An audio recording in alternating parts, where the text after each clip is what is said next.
வணக்கம். இன்றைக்கி நம்ம பார்க்க போகிற சமையல் ஒரு அருமையான ஆரோக்கியமான பிரேக்ஃபாஸ்ட் ரெசிபி தான் பார்க்க போகிறோம். திணை பச்சை பயிர் வச்சு ஒரு அருமையான கஞ்சி ரெசிபி. வெயிட் லாஸ் பண்ணணும்னு நினைக்கிறவங்க இதை வந்து ரெகுலராக எடுத்துகிட்டு வந்தீங்கன்னா நல்ல வெயிட் லாஸ் ஆகும். அதேமாதிரி சுகரும் நல்லா கண்ட்ரோல் ஆகும். திணையும் பச்சை பயிரும் நல்ல சுகரையும் கண்ட்ரோல் பண்ணும், வெயிட்டையும் நல்லா குறைக்கும். ஸோ வாங்க இந்த அருமையான திணை பச்சை பயிர் கஞ்சி எப்படி செய்யலாங்கிறத பார்க்கலாம். இப்போ ஒரு குக்கர் எடுத்துக்கலாம். ஒரு 3 டீஸ்பூன் அளவுக்கு எண்ணெய் விட்டுக்கலாம்.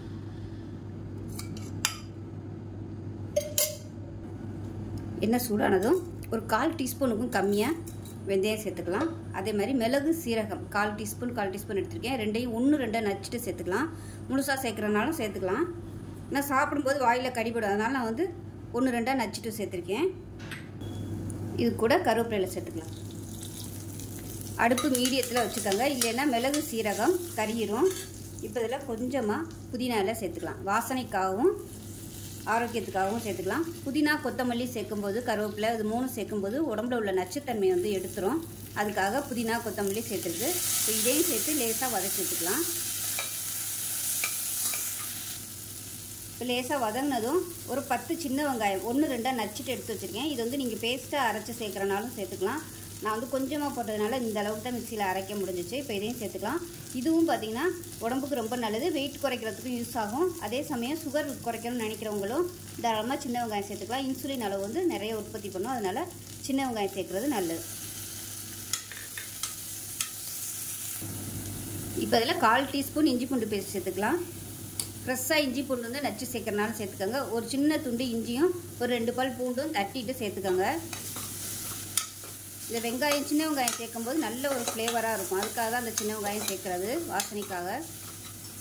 இப்போ ஒரு கைப்பிடி அளவுக்கு கேரட், இது வந்து ஆப்ஷனல் தான். உங்களுக்கு விருப்பமான காய்கறி எது பிடிக்குமோ அதை நீங்கள் சேர்த்துக்கலாம். அதாவது டயட்டில் வெயிட் குறைக்கணும்னு நினைக்கும் போது நம்ம சொரக்காய், சவுச்சவு, பூசணிக்காய் அந்த மாதிரி கூட நீங்கள் இதில் சேர்த்துக்கலாம். நீர் காய்கறிகள் சேர்த்திங்கன்னா உங்களுக்கு நல்ல எடையும் குறையும், அதே சமயம் உடம்புல உள்ள கெட்ட நீர் எல்லாமே வெளியே வந்துடும். நான் வந்து இன்றைக்கி வெறும் கேரட் மட்டும்தான் சேர்த்துருக்கேன். இதில் உங்களுக்கு எது பிடிக்குமோ நீங்கள் அந்த காய்கறி சேர்த்துக்கலாம். அது நல்லா வதங்கிடுச்சு.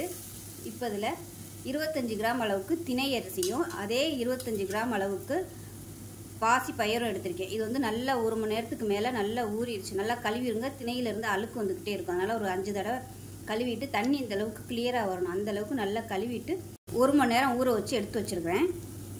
இப்போ இந்த இதை சேர்த்துக்கலாம். தண்ணியை இருத்துட்டு இப்போ சேர்த்துக்குருவோம். திணையும் பச்சை பயிரையும் சேர்த்துக்கலாம், பாசி பயிரையும்.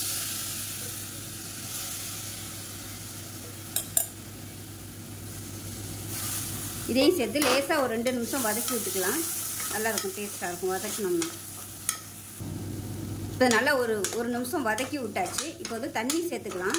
நான் வந்து இந்த கப்பில் தான், அதாவது மெஷரிங் கப்பில் வந்து 1/4 கப் அளவு இருக்கும் இல்லையா, சின்ன கப்பு, அந்த கப்பு. இது வந்து 1/4 கப் அளவு.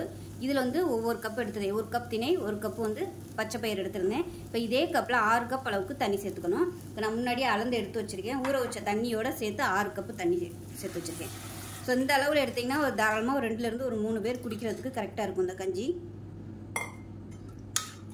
வெந்ததுக்கப்புறம் கெட்டியாக இருந்துச்சுன்னா நம்ம திருப்பி தண்ணி ஊற்றிக்கலாம். அதை நல்லா கலந்து விட்டுட்டு 1/4 டீஸ்பூன் போல் மஞ்சத்தூள். இப்போ இதில் கொஞ்சமாக உப்பு சேர்த்துக்கலாம். இப்போ அதை மூடி வச்சிடலாம். மூடி வச்சுட்டு நல்லா ஒரு 5 விசில் விட்டுட்டு ஸ்டீம் போனதுக்கப்புறம் பார்க்கலாம். இப்போ நம்மளோட கஞ்சி எப்படி இருக்குன்னு பார்க்கலாம். நல்லா ஸ்டீம்லாம் போனதுக்கப்புறம் ஓப்பன் பண்ணுங்கள். இப்போ பார்த்தீங்கன்னா இந்த மாதிரி தான் இருக்கும். இப்போ நம்ம வந்து சுடுதண்ணி சேர்த்து மிக்ஸ் பண்ணி விட்டுக்கலாம். இப்போ தண்ணி சேர்த்துக்கலாம். நான் ஃப்ளாஸ்கில் சூடாக வச்சுருந்ததுனால அப்படியே சேர்த்துக்கிறேன், இல்லைன்னா நல்லா கொதிக்க விட்டு தண்ணி சேர்த்துக்கோங்க. இப்போ தண்ணி ஊற்றிட்டு நல்லா கொதிக்கட்டும். கரண்டியை வச்சு இந்த மாதிரி மசிச்சு விட்டுக்கோங்க. இப்போ நல்லா கொதிச்சுட்ருக்கு. இதில் விருப்பம் இருந்தால் கரம் மசாலா வந்து நீங்கள் சேர்த்துக்கோங்க. அந்த ஃப்ளேவர் உங்களுக்கு பிடிக்கும்னு நினச்சிங்கன்னா நீங்கள் சேர்த்துக்கலாம். இப்போ இதில் உப்பு சேர்த்துக்கலாம். உப்பு கம்மியாக இருக்குது, கொஞ்சமாக உப்பு சேர்த்துக்கலாம். உங்களுக்கு இதை விட இன்னும் தண்ணியாக வேணும்னு நினச்சிங்கன்னா தண்ணி ஊற்றி நல்லா இன்னும் கொதிக்க விட்டுக்கோங்க.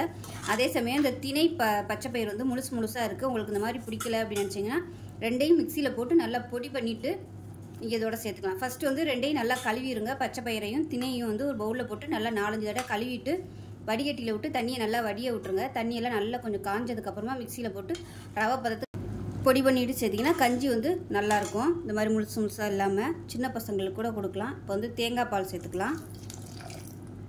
கேஸ் அமர்த்திடலாம். கொதிக்க விடணும்னு அவசியம் இல்லை. அவ்வளோதான். அருமையான திணை பச்சை பயிறு கஞ்சி ரெடி ஆயிடுச்சு. செஞ்சு பாருங்கள். செஞ்சு பார்த்துட்டு எப்படி வந்துச்சுங்கிறத சொல்லுங்கள். வீடியோ பிடிச்சிச்சுன்னா லைக் பண்ணுங்கள், கமெண்ட் பண்ணுங்கள், சேனலை சப்ஸ்கிரைப் பண்ணுங்கள், பக்கத்தில் உள்ள பெல் பட்டனை ப்ரெஸ் பண்ணுங்கள். நன்றி.